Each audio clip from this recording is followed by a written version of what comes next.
En esta ocasión nos concede nuestro Elohim en sus bondades compartir un tema que se llama ¿por qué las maldiciones en la Torah? Como pregunta, pero así se titula el tema de este día. ¿Por qué las maldiciones en la Torah? ¿Dónde es que encontramos las maldiciones en la Torah? Perashá Bejucotai, Perashá Kitabó, encontramos las maldiciones Devarim 28:14, Perashá Kitabó, Vaikra 26:14, Perashá Bejucotai, que vienen las maldiciones, pero claro, vienen después, no vienen al principio, vienen después de hablar bendiciones. Perashá Bejucotai dice el capítulo 26 de Vaikra, pasuk 14, si no me obedecen y no llevan a cabo todos estos preceptos y mis leyes desprecian y mis legislaciones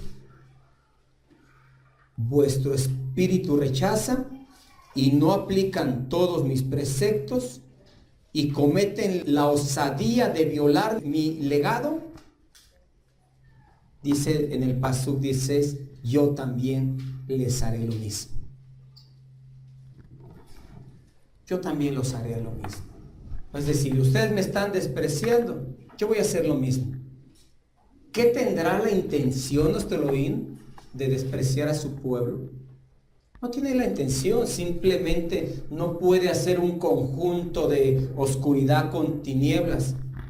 No puede tener, si aún en los tiempos que estaba el Bet Hamikdash, que estaba todas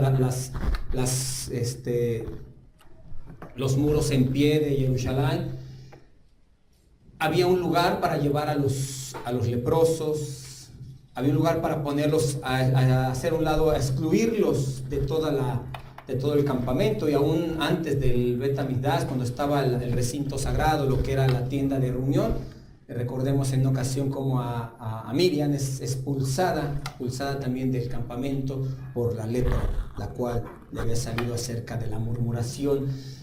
Hay un lugar para excluir a aquel el cual no permanece en luz. El por qué las maldiciones en la Torah. Pero vamos a verlas de otra manera. Vamos a leer también Devarim 28:14. Y no te apartarás de todas estas cosas que yo les estoy encomendando a ustedes ahora, ni hacia la derecha, ni hacia la izquierda, para ir detrás de ideologías extrañas y rendir culto a sus ídolos. Y por el contrario, si no obedeces a la voz del Eterno tu Elohim, cuidando de hacer y cumplir con todos sus preceptos y sus leyes que yo te transmito hoy, caerán sobre ti las maldiciones siguientes y te alcanzarán. ¿Para qué son las maldiciones? Se podría decir de una manera como una advertencia. Es obvio que es una consecuencia, pero es una advertencia. Entonces, a decir verdad, ¿las maldiciones son malas? No, las maldiciones son buenas. ¿Para qué están las maldiciones en la Torah? Para hacernos bien. Pero ahí habla puro mal. No creo que en la Torah estén las maldiciones para hacerme bien. Si habla puro mal ahí. Pero en verdad, las maldiciones en la Torah están para hacernos bien, con ese propósito. Entonces se trata de ver si las maldiciones están en la Torah para hacernos bien. Tenemos que ver el lado bueno de las maldiciones, o en las maldiciones encontrar el lado bueno. ¿Sí? Hay ideologías que se cree que Ezra, el Sofer, el escriba de Ezra, en el tiempo que regresaron de Babel, él fue de los pioneros que organizaron la construcción del Bet Hamikdash después de la destrucción, juntamente con Nehemías y otros tantos, ¿no? Pero principalmente ellos fueron los organizadores de todo ello, claro, guiados por el Eterno, con el propósito, y por eso lo lograron. Es decir, que siempre cuando se tiene el respaldo del Eterno, es que se puede lograr algo, por decirlo de esta manera. Pues es que yo lo he logrado, vemos como mucha gente logra cosas. Estamos hablando propósitos del Eterno, no banalidades. Entonces, se cree que Ezra fue que organizó, claro, le estoy diciendo es una ideología, ¿no? Que se leyese siempre Perashá Bejucotai antes de Shavuot, Perashá Kitabó antes de Yom Teruah. Y siempre se lee así. Días antes a Shavuot se lee Perashá Bejucotai, una semana antes, días antes se lee Bejucotai y también Kitabó antes de Yom Teruah, antes de Yom Adik, día de medir, día de juicio, ¿no? ¿Con qué propósito? Bueno, si voy a llegar, en este caso, al día del juicio, pues, y previo tengo Yom HaKippurim, tengo que saber de qué me estoy arrepintiendo y con qué propósito y para qué y cuál es el mérito de hacer Teshuvah. Incluso de Pesa a Shavuot hay 49 días, porque hasta el 50 es que son el Shavuot. Entonces esos 49 días equivale también a las 49 maldiciones que hay en Perashá Bejucotai. Entonces, si recuerdan en otra ocasión que tomamos este estudio por encima, hablábamos que en Perashá Kitabó hay el doble de maldiciones, pero en este caso estamos hablando solamente de Perashá Bejucotai, que encaja con Shavuot. Entonces es decir, que esos 49 días, ¿recuerdan que contábamos el Omer? ¿Recuerdan? Y subían, nuestros hermanos hizo favor de estar subiendo Omer 2 y se subía una ramita cada día. Pero en sí no ese es el propósito. Imagínense que cada día esta maldición la cuenta. Esta maldición la cuenta. Así llegar a las 49.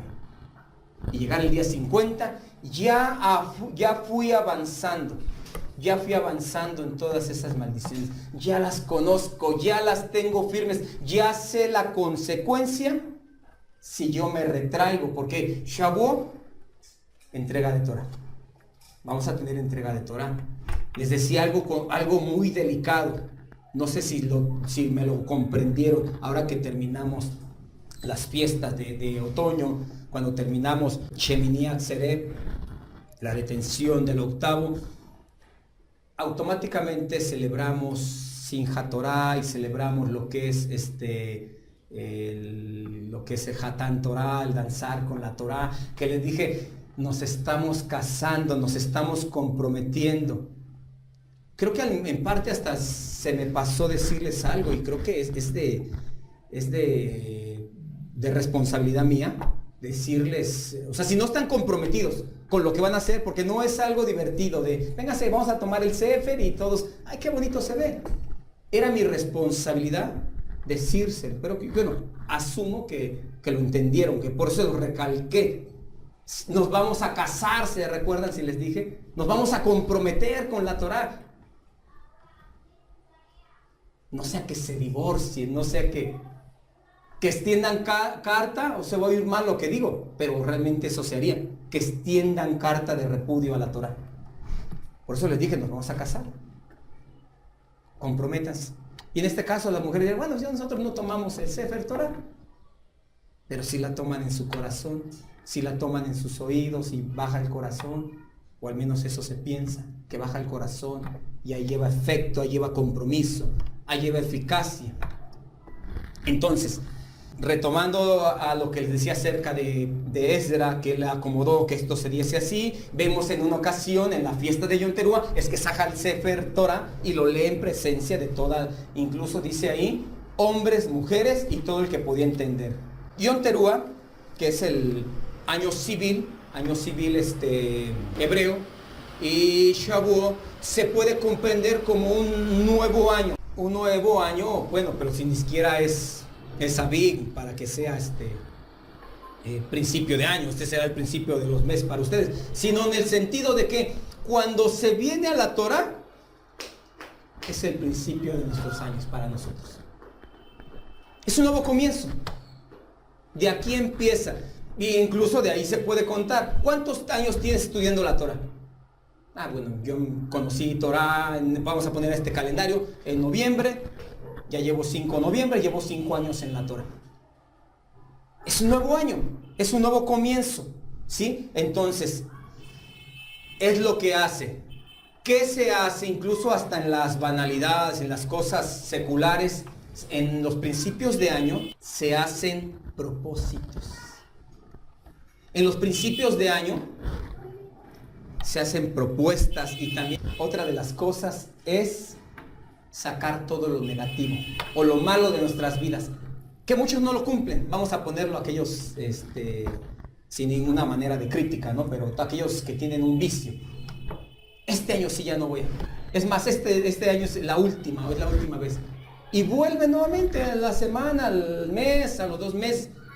Pero tienen propósitos, tienen la idea de sacar lo malo, de deshacerse de lo malo. Entonces recorremos de Pesach a Shavuot todas esas maldiciones 49 para llegar a un nuevo año, para sacar todo eso malo y empezar algo bueno. ¿Cómo voy a sacar todo eso malo? Empezando a vivir la Torah. Ya leímos, mas si no hicieres esto, si no caminares, si no anduvieres, parafraseándolo, ¿no? Entonces te vendrán todas estas maldiciones. Entonces, ¿qué es lo que hace Israel? Israel hace un nuevo comienzo. Israel saca todo lo negativo. Y entonces esas maldiciones en la Torah se observan de una manera negativa, mas el propósito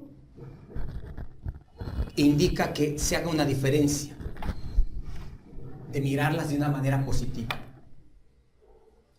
que esas maldiciones son buenas. Si no existieran las maldiciones, si no existiera la consecuencia de todo lo que conlleva no permanecer fiel, si así no se es fiel, si así no se retiene la emuná, ¿qué sería? ¿Qué acontecería? Entonces es decir que las maldiciones están en la Torah para bien, para eso están, para hacernos bien, ¿sí? Entonces es verlo de una manera positiva. En una ocasión un hombre mandó con dos jajamim, tzadikim, 2 sabios justos a sus ojos de él, o a sus ojos de todos se puede decir, ¿no? Es que ese varón es un tzadik, es un jajamim, pero no sabemos, solamente el Eterno es que conoce y profundiza el corazón.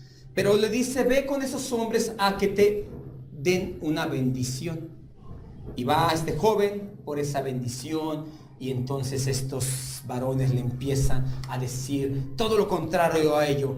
Que tu mesa sea confundida, que tu mesa sea turbada y que no veas un año nuevo. Y entre otras cosas. Y regresa entristecido el joven. Papá, no me dieron maldición. No me dieron bendición, me dieron maldición. No, hijo. Ah, pero ¿por qué le dice esto el padre, esto que les voy a decir? Porque él se iba a encargar de que esto llevara a cabo esto. Le dice, no, hijo, cuando te dijeron que tu mesa sea turbada, es que en tu mesa habrá muchos niños y muchos nietos. Va a haber grande alegría en tu mesa, va a ser turbada de tanta alegría, de tanto gozo, de tanta descendencia. Ellos te dijeron eso. Y dice, pero también me dijeron que no veré un año nuevo. En la Torá, cuando el hombre se casa, empieza un año nuevo. Todo un año, ¿qué hacían? No salían a la guerra, no hacían, se dedicaban a la mujer todo el año.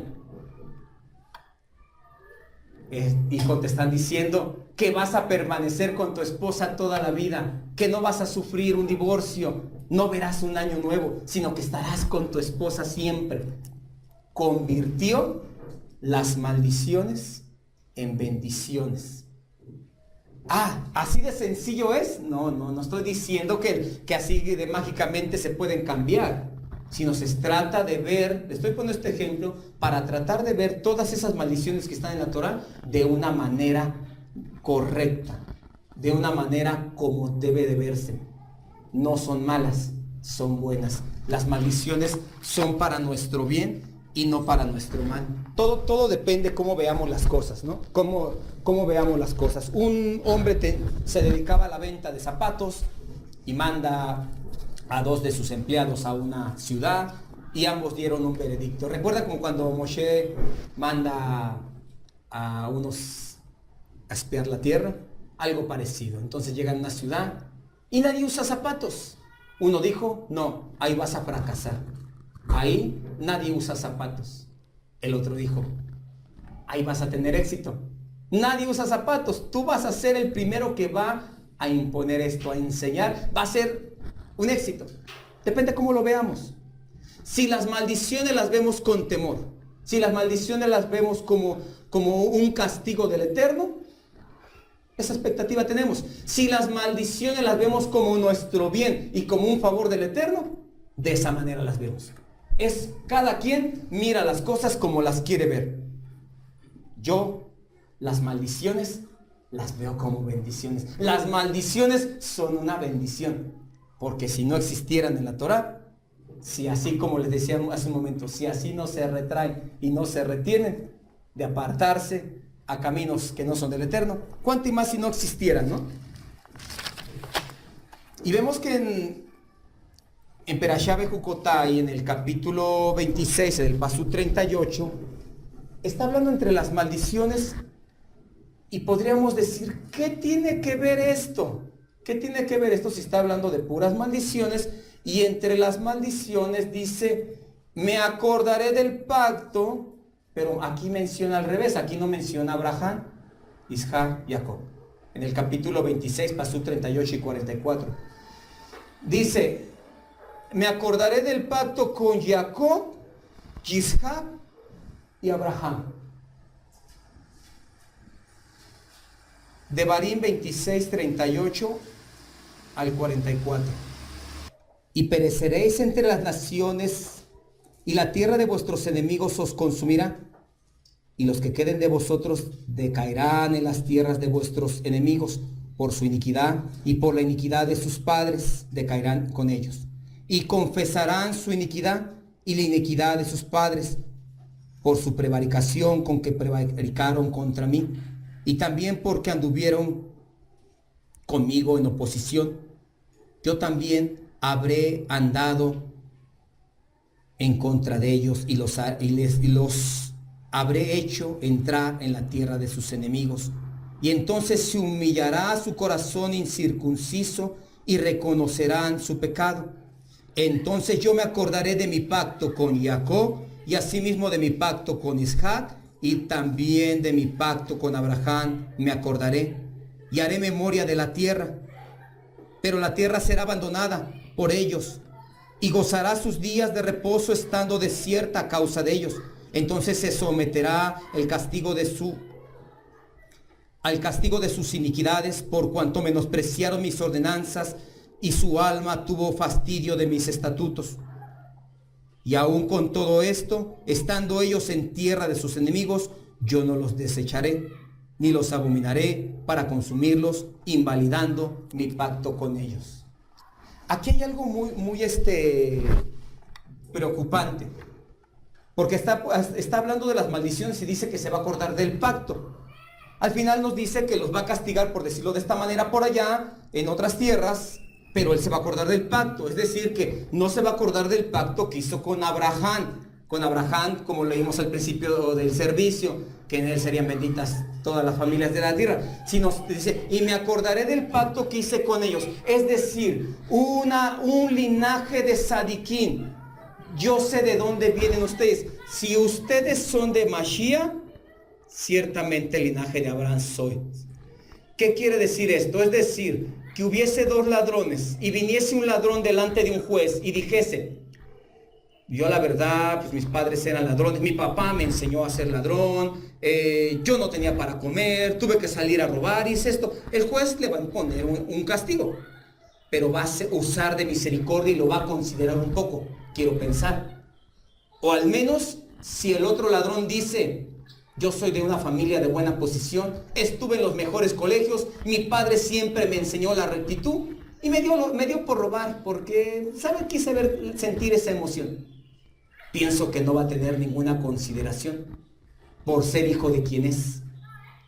Así es para con estos. Dentro de las maldiciones también viene, por decirlo así, esa maldición. Yo me voy a acordar del pacto que hice con ellos. Porque entonces nos lo está confirmando, versículo 44, que está hablando de cosas diferentes. Vosotros sois de un linaje de Sadiquín. Si ustedes viniesen de un linaje que no son de Sadiquín, Tienen razón para comportarse así. Tienen razón para abandonar mis mandamientos. Tienen razón para invalidar la Torá, para andar en oposición conmigo. Pero aquellos pioneros, aquellos patriarcas mostraron un legado. Entonces ustedes van a considerar como el que su padre le enseñó a robar y como el que le enseñó los mejores principios. Todo esto entonces debemos de analizarlo. ¿Cómo es que debemos caminar?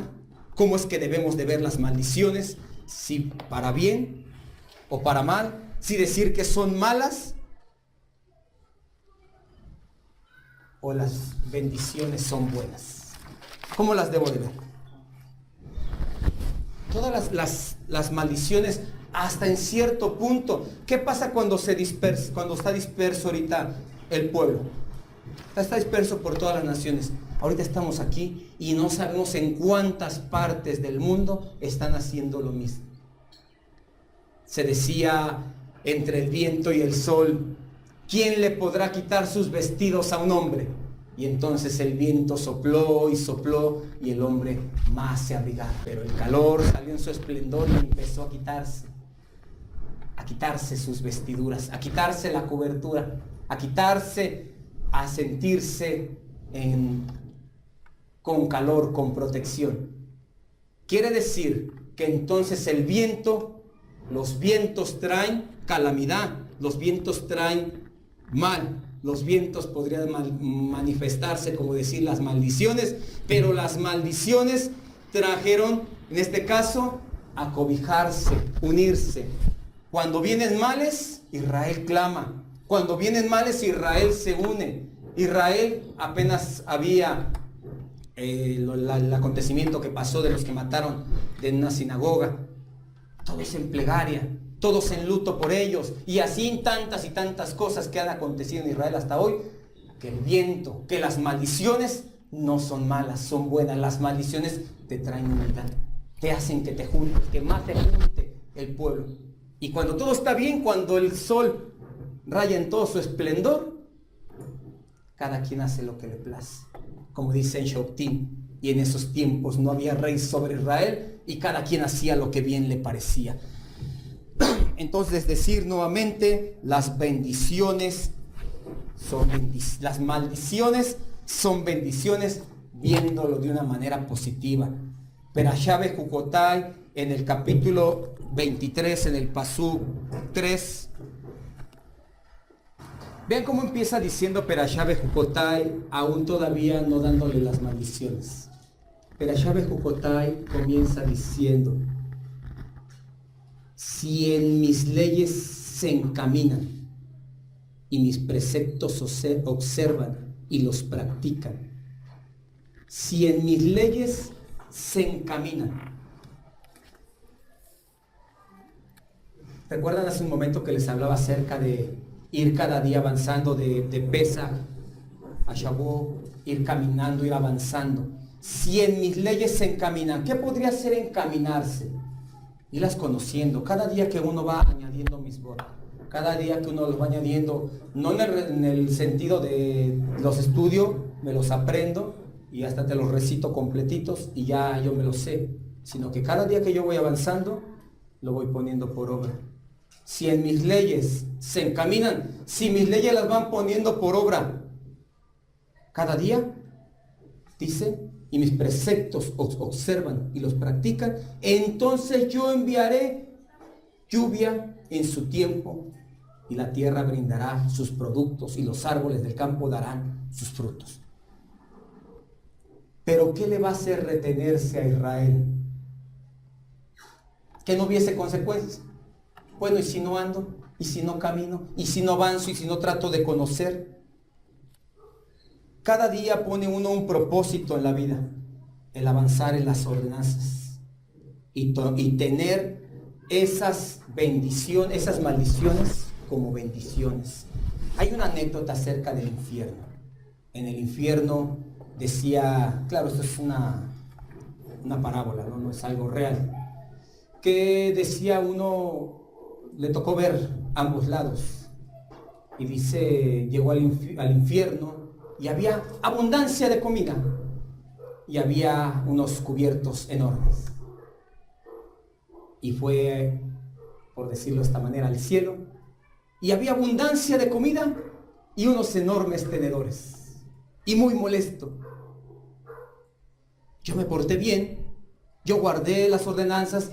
¿Qué caso tiene o qué distinción tiene si allá hay abundancia de comida y unos tenedores enormes y acá hay lo mismo? ¿Cuál es la diferencia? Espérate un momento, vas a ver la diferencia. Y llega el momento que empiezan a comer y nadie podía comer con esos tenedores o esos cubiertos enormes. Y aconteció que en el cielo uno tomaba el cubierto grande y le daba de comer al otro. Y en el infierno nadie le daba de comer al otro. ¿Ya miraste la diferencia entre el infierno y el cielo? Que cada quien hace su propio infierno. La diferencia es que en el infierno nadie quiere dar a los demás. Y en el cielo todos están dispuestos a dar. En Israel, en el verdadero Israel, siempre está dispuesto a dar a su hermano. No estoy hablando monetariamente.